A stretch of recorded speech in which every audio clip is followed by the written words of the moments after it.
όνειρο, όχι όραμα, πολιτικό όραμα, όνειρο, να ονειρεύεσαι τη ζωή που θέλεις να κάνεις και να τολμάς και αυτό που θέλεις να κάνεις.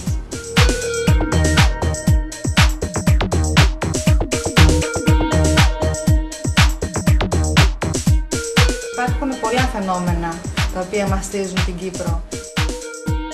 Μιλάμε για κοινωνική ανισότητα, μιλάμε για παγκοσμιοποίηση, μιλάμε για αναδιάρθρωση του κόσμου. Είναι καιρός πλέον και εδώ να γίνουν πράγματα έτσι ώστε αυτό το νησί να λειτουργήσει ομαλά, να λειτουργήσει μέσα από μια λύση η οποία θα είναι προσιτή σε όλους και για όλους.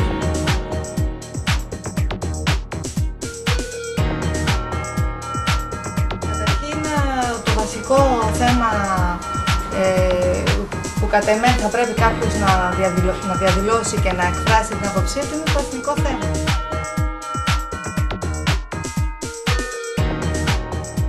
Να διαδηλωθεί, όταν υπάρχει κράτος δηλαδή, ισχυρή δομή, μπορούμε να μιλάμε, να διαμαρτυρηθούμε και οτιδήποτε άλλο. Στην Κύπρο λίγο φοβόμαστε.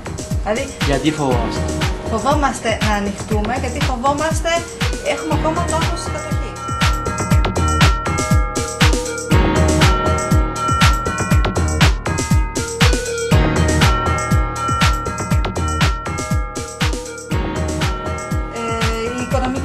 Δηλαδή το ότι ας πούμε η οικονομική εξάρτηση από την οικονομία, ότι πολλά πράγματα δεν εξαρτώνται από εμάς, εξαρτώνται από τους άλλους.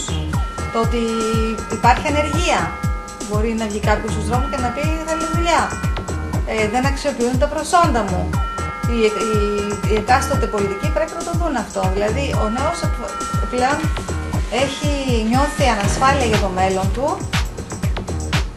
Και γι' αυτό το λόγο πρέπει να οργανωθεί, εγώ πιστεύω.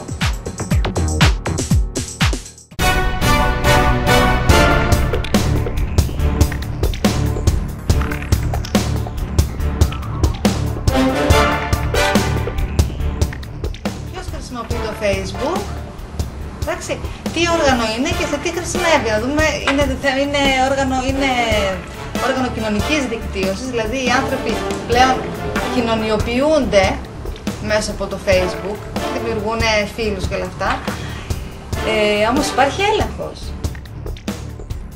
Το ότι μπορείς να ανατρέψεις κυβέρνηση μέσα από αυτό το πράγμα είναι τρομερό.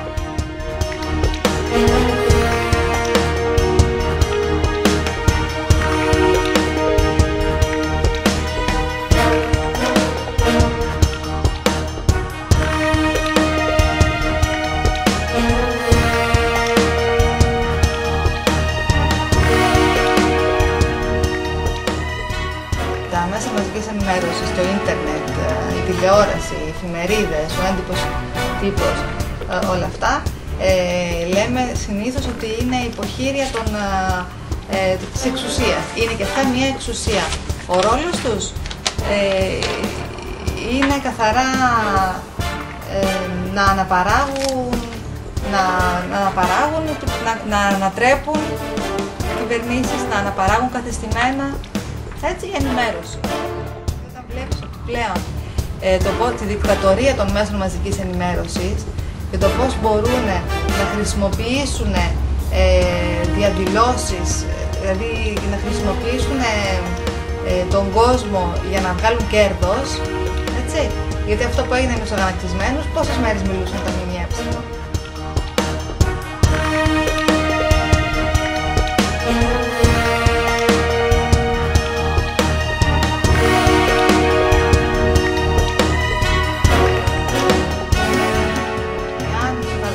Νέος ενημερώνεται σωστά, διαβάζει τουλάχιστον 6 εφημερίδες την ημέρα, παίρνει δηλαδή, πληροφορείται από όλες τις πηγές και βλέπει με ποιον τρόπο η κάθε εφημερίδα χρησιμοποιεί την είδηση και πώς την προβάλλει, θα καταλάβει πόσο υποκειμενική είναι η είδηση.